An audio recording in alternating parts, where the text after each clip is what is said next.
जय माता रानी दोस्तों, नीता विक्रम चैनल में मैं नीता आप सबका स्वागत करती हूँ। दोस्तों, आज हम आपके बहुत सारे सवाल जवाब लेके इस वीडियो को बना रहे हैं। पितृपक्ष में दिया हुआ अन्न भोजन हमारे पितरों को कैसे पहुँचता है, ये सवाल बहुत बार मैं सुनती आई हूँ, इसलिए आज इसका जवाब आप सबको बता रही हूँ। हम सबको पता है, मनुष्य मृत्यु के उपरांत अपने अच्छे और बुरे कर्मों के अनुसार अलग अलग योनियों में चले जाते हैं।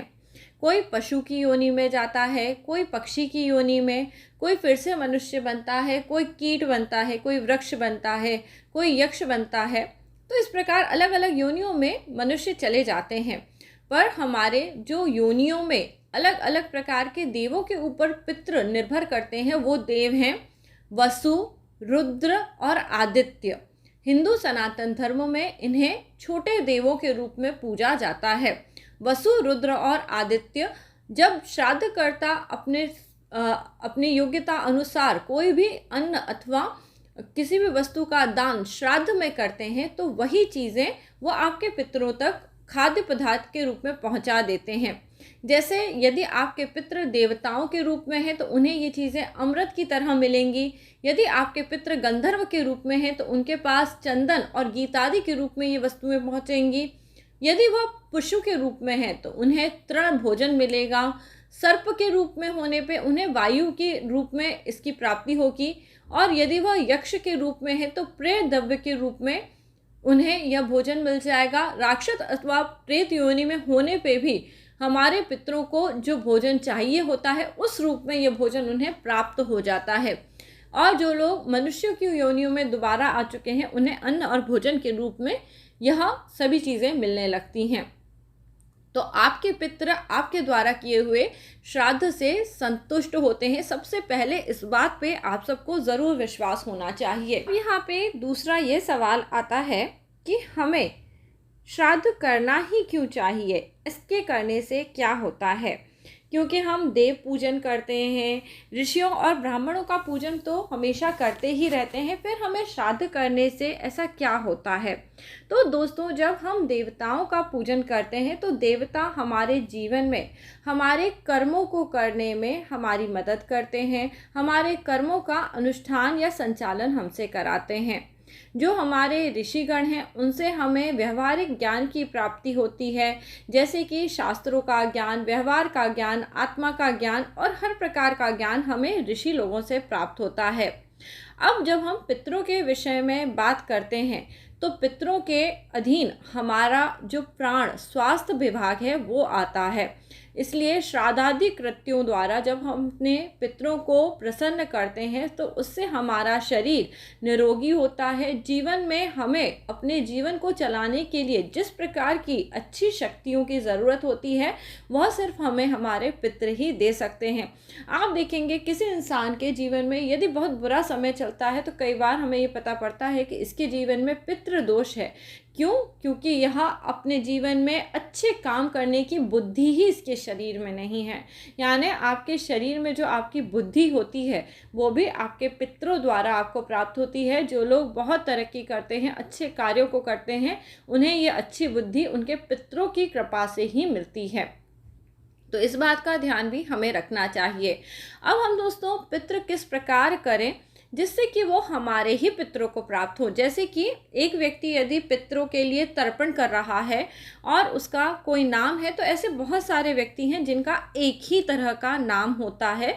तो हम कैसे श्राद्ध करें? तो जब भी आप श्राद्ध के लिए जल दें, भोजन दें, कोई भी दान पुण्य करें, तो उस समय पे आपको अपने वंशजों का नाम लेना बहुत ज़रूरी है। यानी आप अपने पिता का भी नाम लेंगे और आप अपने दादाजी का भी नाम लेंगे, और यदि आपको अपने परदादा का भी नाम पता हो तो आप इन तीनों का नाम लेके श्राद्ध करते हैं, तो यह सच्चे रूप में श्राद्ध आपके पितरों तक जरूर पहुंच जाता है। ऐसा कहते हैं 3 पीढ़ी के बाद मनुष्य श्राद्ध कर्म से मुक्त हो जाते हैं। तो 3 पीढ़ी से ज़्यादा के पुरुषों को हम याद नहीं करते हैं, परंतु पिता, उनके पिता यानी दादाजी और परदादाजी का नाम लेके श्राद्ध करे जाने से हमारे पितृ पूर्ण रूप से संतुष्ट होते हैं और आने वाली पीढ़ियां भी आपकी इस पुण्य का अर्चन करती हैं, क्योंकि जब आपके सारे पितरों को आप तृप्त रखते हैं, उन्हें भोजन देते हैं, उनके निमित्त दान पुण्य करते हैं, तो वो आपके आगे आने वाले वंशों को भी अच्छा करते हैं। आप सबको पता है ना, पितृदोष होने से घर में कितने सारे परेशानी होते हैं, जैसे कि विवाह नहीं होते, संतान नहीं होते, तो बहुत सारी चीज़ें मैं हमेशा हर वीडियो में बताती रहती हूँ। आज पर आपके हर सवाल का जवाब है। तो जब भी आप अपने पितरों के निमित्त भोजन अन्न जल का तर्पण करें या दान करें, कोशिश करें कि अपने पिता, उनके पिता और दादा का नाम जरूर लें। ऐसा करने से आपके पितृ पूर्ण रूप से संतुष्ट हो जाते हैं। दोस्तों, अभी हम अश्विन माह के कृष्ण पक्ष की बात कर रहे हैं। अश्विन माह का कृष्ण पक्ष आज 20 सितंबर 2021 की तारीख से लेके 6 अक्टूबर 2021 की तारीख तक पितृपक्ष, श्राद्ध पक्ष, कड़वे दिन, यह दिन चलने वाले हैं। इस समय में आप जो भी दान पुण्य करते हैं, उससे आपके पितरों की तृप्ति होती है और आपके जीवन में सुख सौभाग्य की वृद्धि ज़रूर होती है। तो दोस्तों, आज मैं आपके बहुत सारे बातों के जवाब दे रही हूँ। अब जैसे कई बार लोग बाग यहाँ पे एक सवाल बहुत पूछते हैं कि केवल ब्राह्मणों को भोजन कराने से पितृ तृप्त होते हैं, ऐसा कहाँ लिखा है? ऐसा हमारे हिंदू सनातन धर्म में लिखा हुआ है कि बहुत सारे ब्राह्मणों को भोज कराना पितृपक्ष के लिए या पितरों के लिए ज़रूरी नहीं है।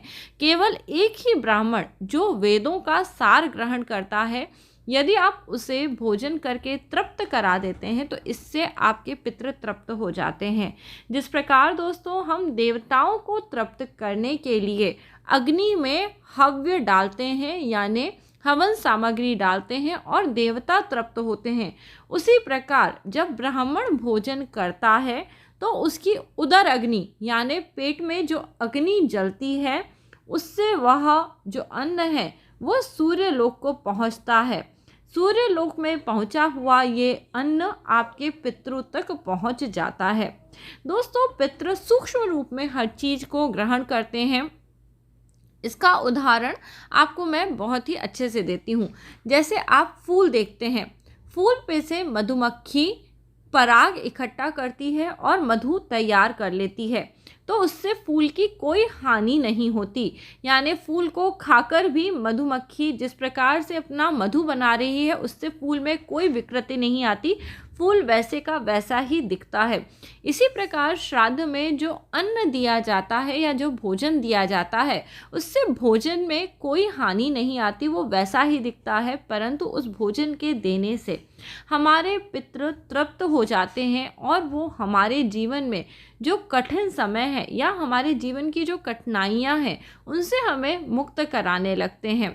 अब कई बार लोग बाग बहुत ही ज़्यादा दुख तकलीफ़ में होते हैं, क्योंकि ना तो उन्हें योग्य ब्राह्मण मिलते हैं और उन्हें ये भी नहीं समझ में आता कि वह श्राद्ध करे तो कैसे करें।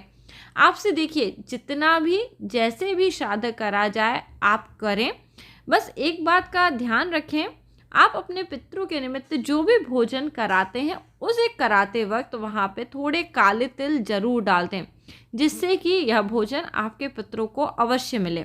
जिन लोगों को ब्राह्मण नहीं मिलते हैं, वो क्या करें? वो श्राद्ध के समय पे अग्नि में हवन करें।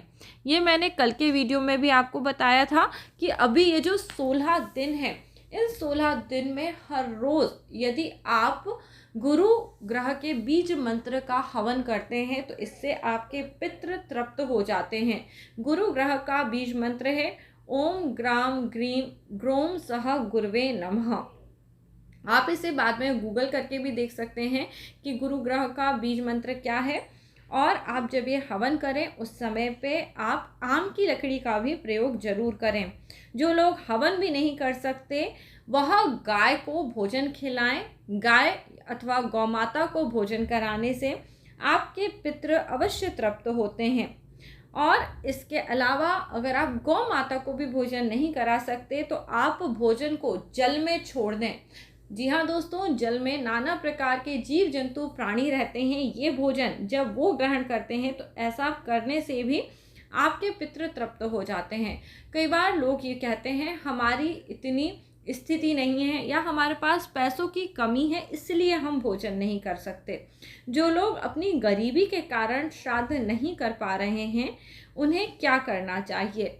उन्हें केवल थोड़ी घास लाके बैल को खिलानी चाहिए। दोस्तों, ये केवल उपाय उन लोगों के लिए है जिनके पास धन की कमी है, परंतु मुझे ये पता है आप में से अधिकतर लोग सक्षम हैं जो उपायों को कर सकते हैं या भोजन का दान कर सकते हैं, तो आपको भोजन ही दान करना चाहिए। जिन लोगों के पास बिल्कुल धन नहीं है कि वो बिल्कुल ही भोजन यानी खुद के लिए ही नहीं जुटा पा रहे हैं, घर में धन इतना ही आता है कि केवल वो ही भोजन कर पाते हैं, वो लोग अपने पितरों को तृप्त करने के लिए बैल को घास खिला सकते हैं। अग्नि में कुछ सूखे हुए पत्ते डाल सकते हैं। ऐसा करने से भी उनके द्वारा करा हुआ श्राद्ध उनके पितृ स्वीकार कर लेते हैं और उन लोगों को बार बार हाथ जोड़ के ये प्रार्थना ज़रूर करनी चाहिए कि मैं बहुत ही दरिद्र हूँ, मैं आपका श्राद्ध नहीं कर पाता, परंतु मैं आपको तृप्त करना चाहता हूँ, कृपा करके मेरे पितृदेव इस श्राद्ध को स्वीकार करें और मेरे द्वारा दिए हुए इस दान को ज़रूर स्वीकार कर लें। देखिए, हिंदू सनातन धर्म में हर तरह के व्यक्तियों के लिए नियम बताए गए हैं जिससे कि आप अपने कर्मों की शुद्धि करें। जब तक आप अपने द्वारा किए हुए कर्मों की शुद्धि नहीं करते, जीवन में आपके कोई ना कोई कष्ट चलता ही रहता है। हर मनुष्य के लिए 5 प्रकार के कर्म बताए गए हैं। आज मैं इस वीडियो का समापन करने से पहले आपको ये कर्म ज़रूर बता देती हूँ। पहला कर्म है ब्रह्म यज्ञ करना, यानी पढ़ाई लिखाई करना। पढ़ाई लिखाई केवल वही नहीं है कि आप स्कूल कॉलेज चले गए, बल्कि आपके अपने शास्त्र आपको ज़रूर पढ़ने चाहिए। आप में से कई लोग जैसे जो शास्त्र का अध्ययन नहीं कर पाते, वो नीता विक्रम चैनल से ज़रूर जुड़िए, क्योंकि यहाँ मैं आपको शास्त्र सम्मत कई बातें बताती हूँ। इससे आपके शास्त्र का ज्ञान बढ़ेगा। दूसरी बात आती है अन्न और जल का तर्पण पितरों के लिए करना। ये बहुत महत्वपूर्ण है, ये सभी लोगों को करना चाहिए। ऐसे कई सारे समय आते हैं जिस पे मैं आपको दान पुण्य करने के लिए बोलती हूँ, जैसे कि अमावस्या, संक्रांति, पूर्णमासी। इन तिथियों में विशेष तौर पे दान पुण्य करने से आपके पितरों को इसका भाग ग्रहण होता है और आपके पितृ तृप्त हो जाते हैं। इसके अलावा यहाँ पे जो तीसरा कर्म है वो है देवताओं के लिए हवन करना। देवताओं के पूजा पाठ को आपको अपने घर में ज़रूर कराना चाहिए। जैसे जब भी हम सत्यनारायण की कथा कराते हैं, कोई विशेष पूजा पाठ के अवसर पे हवन ज़रूर कराते हैं, तो इससे हमारे देवताओं को भोजन या हविष्य प्राप्त होता है। अब दोस्तों, जो चौथी चीज़ है वो है गाय, कुत्ते और कौवे के लिए भोजन निकालना। इसे भूत यज्ञ बोला जाता है। गाय, कुत्ता और कौवा यह आपके जीवन में आपको सुख सौभाग्य की प्राप्ति कराते हैं। इन जीवों के लिए आपको नियमित भोजन जरूर निकालना चाहिए। और 5वां कर्म है अपने घर में आए हुए अतिथि के साथ अच्छा व्यवहार करना, उसे भोजन जलपान जरूर कराना चाहिए। कलयुग का समय है दोस्तों, कई लोग अपने घर में अतिथि के असमय आ जाने पे, दोस्तों अतिथि शब्द 2 शब्दों से मिलकर बना हुआ है, अ और तिथि। जिसके आने की कोई तिथि ना हो वो अतिथि है। यानी कोई आपको बिना फ़ोन करे अचानक यदि कभी आपके घर आ जाए तो उस समय पे आपको बहुत ही खुश होके उनका आवाभगत करनी चाहिए, जलपान कराना चाहिए। ऐसा करने से आप अपने जीवन में करे हुए कर्मों की शुद्धि करते हैं। जिसके जीवन में ये सब कर्म होते हैं उस मनुष्य को सुख, शांति, सौभाग्य की और हर प्रकार की वस्तुओं की प्राप्ति स्वतः ही होने लगती है। तो दोस्तों, आज श्राद्ध पक्ष को लेके मैंने आपको कुछ बातों के जवाब दिए हैं। अभी भी आपकी काफ़ी सारी बातें रह गई होंगी जिनका आपको जवाब जानना होगा। तो यदि आप कोई भी बात जानना चाहते हैं तो उसके लिए आप कमेंट सेक्शन में कमेंट करें। मैं अगला वीडियो बना के आपको जल्दी ही इन सब बातों के जवाब दूंगी, जिससे कि आप श्राद्ध पक्ष में अपने पितरों को अच्छे से तृप्त कर पाएँ। और जो लोग अभी श्राद्ध पक्ष में अपने पितरों को तृप्त नहीं कर पा रहे हैं वो कब और क्या करें जिससे उन्हें लाभ होगा, ये भी आगे आने वाले वीडियो में बताती हूँ। तो आप वीडियो को ज़रूर ज़्यादा से ज़्यादा लोगों के साथ शेयर करें, चैनल सब्सक्राइब करें, जिससे आपको सब जानकारी मिलती रहे।